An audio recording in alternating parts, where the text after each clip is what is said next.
Hey everybody, it's Dr. Bam. Okay, so I am going to give a little insight into a concept that our book only slightly touches on, but I think it's very important and it's going to come up again in future discussion and future concepts that we cover. And that is the idea of object permanence. Sorry, I've got little guys here to help us with this project. And so object permanence is simply what it sounds like, is that the child learns that an object has a physical existence even when it can't be seen. So Piaget, remember working way back in the early 1900s, said that this doesn't really come into play until 6 months, 8 months, kind of later in our sensory motor stage. However, we have begun, as things have advanced and we begin to do studies and really look at large numbers of children, we have found that this is seen as early as 3.5 months in some children. However, it's still something that develops, okay? So we don't know if it develops naturally, just genetically, whether it would have developed regardless of if there was environmental influences, or if it develops out of the environmental influences, and the speed of which it develops is dependent upon the environmental influence that the child is in. But what we do know is that infants develop object permanence. So what does that mean? That means at early stage, 2-3 months, okay, I'm going to bring this down a little bit here, that this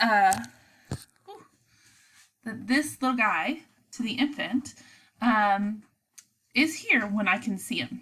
If I take him down, put him back here, and I take this cup, well, I've got 2 of them, and I take this cup and I cover them, they cease to exist. So at 2 months, for some children 3-4 months, once the cup covers the frogs, they are gone. They no longer exist.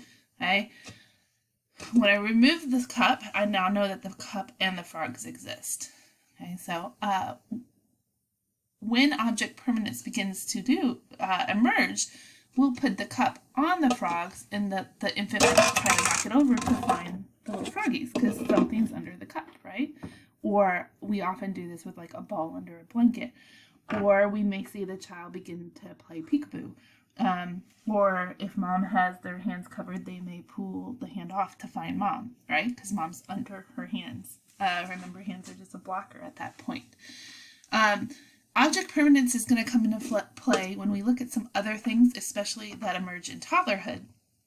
And when object permanence is fully developed, why certain things might appear.